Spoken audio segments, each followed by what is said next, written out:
Good evening all, welcome to Stark Tales. Tonight, we have some interesting scary stories for you. So get comfortable and let the darkness take control. I was a physical therapy student, and we studied anatomy on bodies that had already been dissected. It was my third week as an intern at the Grimsby Morgue when I encountered a case that would haunt me forever. That night, I was cataloging two lifeless bodies for autopsies. The first went by without incident. A woman who had succumbed to natural causes, her features serene in death. But when I pulled the second body from the cold storage chamber, something inside me faltered. The body of a man named Thorn Knox lay on the slab, early 40s, pale skin, brown hair matted with blood stains. His face was twisted in terror, frozen in a grimace that sent chills down my spine. The cause of death was listed as electrocution, but there was nothing unusual about that. Yet something about this body felt off, like a storm brewing beneath the surface. Dr. Elira Finch was performing the autopsy, and I was tasked with documenting everything. As she made the first incision, a shiver ran down my spine. The lights flickered ominously, casting eerie shadows that danced along the walls. I tried to shake off the feeling of dread pooling in my stomach, but it clung to me like a second skin. Suddenly, Thorn's eyes shot open, filled with an unfathomable rage. "Get away from me," he screamed, though his lips never moved. The air turned frigid, and shadows twisted and writhed around us like living entities. Dr. Finch froze, her scalpel hovering above his chest. "He's not dead," she gasped, her voice barely above a whisper. Before we could react, Thorn's body convulsed violently, and a dark mist began to rise from him, swirling around us in a chaotic dance of darkness. "Run!" Dr. Finch shouted, but before I could move, the mist enveloped us completely. When it cleared, I found myself alone in the morgue, Dr. Finch gone without a trace. The only evidence of her existence was a single scalpel resting on the floor, still stained with blood.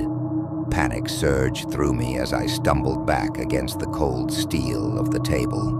My breath quickened, and I glanced around the room, heart pounding in my chest. The silence was deafening, broken only by the soft hum of fluorescent lights overhead. I felt like prey in a predator's lair. As I regained my composure, I noticed something strange about Thorn's hands. They twitched slightly as if they were responding to some unseen force. I stepped closer, drawn by an inexplicable urge to understand what had happened. As I did, I caught a glimpse of his forearm and noticed an unusual mark, a triangle with bite-like indentations inside it. My heart raced as I leaned in for a closer look. It was as if the mark pulsed with an otherworldly energy, alive and throbbing beneath the skin. A sense of dread washed over me as I realized that this was no ordinary case of electrocution. Something darker lurked beneath the surface. Suddenly, Thorn's fingers curled into fists and then relaxed again, as if he were trying to communicate something vital. The air grew heavy with tension as I watched in horror. His hands began to move more deliberately now, tracing patterns on the cold metal of the slab. It was as if he were trying to spell out a message, or perhaps warn me of something. "Get away from me," echoed in my mind, a warning that now felt more like an imperative than a cry of fear. I took a step back, trembling with uncertainty. Just then the lights flickered again, plunging the room into darkness for a brief moment before they returned to their dull glow. In that fleeting instant of blackness, I heard whispers, soft yet urgent, as if the very walls were alive with secrets begging to be told. "Help me," came a voice that seemed to resonate from deep within Thorn's body. I felt an overwhelming urge to flee, but found myself rooted to the spot. My instincts screamed for me to escape this macabre scene, but curiosity held me captive. What had happened to Dr. Finch? Why was Thorn still here? As I stood there paralyzed with fear, the atmosphere shifted again. The temperature dropped further, and I could see my breath fogging in front of me. Shadows began to coalesce around Thorn's body, forming shapes that flickered in and out of existence like phantoms caught between worlds. Help. Me. The voice grew louder now, more insistent. I took another step back and stumbled over the scalpel on the floor, sending it skittering across the tiles. The sound echoed ominously in the silence. As I regained my balance, I saw Thorn's fingers twitch again, this time pointing towards the door as if urging me to leave. But before I could process what was happening, the dark mist began to rise once more from his body, swirling around me like a tempest. My senses heightened as the whispers intensified, a cacophony of voices pleading for release. Help. Us. In that moment of sheer terror, I turned and fled from the morgue, slamming the door behind me with a force that rattled the hinges. My heart raced as I stumbled into the sterile hallway, gasping for breath. The weight of what I had witnessed hung heavily in my chest, a dreadful secret that would forever alter my perception of death and what lay beyond. But even as I escaped into the night, I couldn't shake the feeling that Thorn Knox was still watching me, his eyes filled with rage and despair, as if he were waiting for someone to heed his warning and uncover the truth hidden within that dark triangle etched into his skin. And deep down inside me, a chilling realization settled.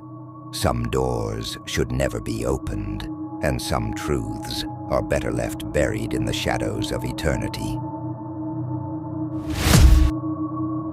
My name is Arlen Kestrel, and I've always been fascinated by death. Perhaps too fascinated for my own good. I had just started my shift at a funeral home, the air thick with the scent of antiseptic and something else, something metallic.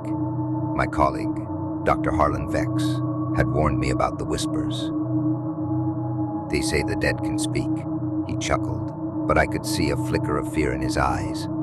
That night, as I was cataloging the bodies, I heard it. Soft, raspy whisper. Help me. It came from the cold storage room at room 7. My heart raced as I approached the door, the sound growing louder. Room 7, however, had always been off limits after hours. They said it was cursed, the last resting place for those who died in unspeakable ways. But curiosity got the better of me that faithful night. I had to know what lay behind its heavy doors. As I stepped inside, an unnatural chill enveloped me. The lights flickered to life, revealing rows of gurneys lined with shrouded bodies. One in particular drew my attention, a man named Joran Vile, his face eerily serene despite the horrific nature of his death. Suddenly, a loud crash echoed through the morgue, and I spun around to find one of the gurneys overturned. I rushed over and gasped. The sheet was pulled back to reveal Joran's body now, sitting upright, a grotesque smile etched across his face. "What did you disturb me?" he rasped as his eyes glowed with an otherworldly light. Panic surged through me as I stumbled back, but there was nowhere to run. Shadows began to stretch and twist around me, whispering secrets of pain and despair, loud cries from every corner of the room. Hours later, when the morning staff arrived, they found room 7 empty. No sign of Joran Val, only a lingering chill and echoes of laughter that faded into silence. However, when Joran's family came to collect his mortal remains, we told them we couldn't find him at the cold storage. But as we opened room 7 to check again, we found his lifeless body. That was the most scaring encounter I've had at the morgue. I'd been working at the county morgue for years when they brought in a lifeless body that would change everything. Young girl named Dahlia, who had vanished without a trace months prior. Her face was hauntingly peaceful, as if she were merely asleep. As I prepared for her autopsy alongside Dr. Eldrin, an unsettling feeling washed over me. Dahlia's eyes seemed to flicker open for just a moment before closing again. "She's not gone," Dr. Eldrin muttered under his breath. That night, while I was alone in the morgue finishing up paperwork, Dahlia's gurney began to creak ominously. My heart raced as I turned to see her sitting up slowly, her eyes wide with terror. "Help me, please," she whispered, reaching out with trembling hands. Before I could react, shadows erupted from her form, dark tendrils wrapping around me like chains. "They won't let me go," she screamed as her voice morphed into a cacophony of cries that filled the room. I fought against the shadows, but felt myself slipping away into darkness. When morning broke and the staff found me unconscious on the floor beside Dahlia's gurney, she lay still once more, forever trapped between this world and whatever lay beyond. As they wheeled her away for burial, I realized something chilling. Dahlia wasn't just trapped. She was waiting for someone to join her. I worked as a funeral director and embalmer for 26 years. During that time, I lived full-time in 3 separate funeral homes and spent countless nights sleeping or catching short naps on a sofa in a visitation room. While I truly believe a lot of paranormal activity took place all around, I believe most was so subtle, it was easily explained away, ignored or simply not noticed if you didn't want to. For example, whispering voices when alone in the building, footsteps where noon is walking, turning a corner and seeing a dark figure at the far end of the hallway. While there were a few more distinct occurrences, the one that had the biggest impact happened early in my career, late one night in a funeral home that had been built in a converted, single-family home. The building had one long, straight hallway running through the center of the building, with offices, viewing rooms, bathrooms, etc. on either side. Both the front and rear doors were made of glass, and looking in either one was like looking in a mirror, especially at night. We had a visitation of viewing or wake, depending on where you are from, which had lasted until 11 p.m. In the funeral business, you never know what could happen during the night. And since I was the lowest ranking person on staff, it was my job to stay and make sure the entire building was cleaned and prepared for whatever may be needed the following day. As I was vacuuming that main hallway, I looked up, and just as clearly as I could see my own reflection, I saw a little girl, maybe 5 or 6 years old, walk across the hall behind me, from our casket selection room into our business office. It never crossed my mind that anything more unusual than a grieving family had left their child behind, which I had seen happen before. I started to realize that wasn't the case after I spent a good 10 minutes searching a small business office with only the one door, a locked window, and no little girl to be found. While I never let things like that keep me from doing my job, I will admit that when vacuuming that hall, I always kept my eyes on the carpet. I was working as an administrative staff member at a funeral home in Ontario, Canada. My day starts early. I open the premises every day at 6:30 a.m. I prefer to start work early so that I can go home by 3 p.m.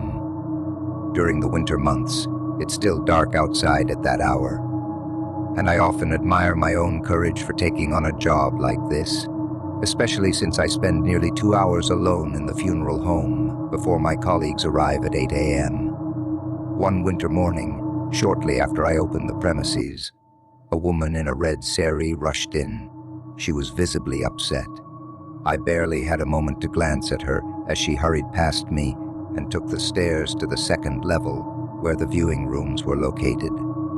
Alarmed, I called out to her, asking her to wait at the reception so I could take her details. When I reached the second level, however, I couldn't find her.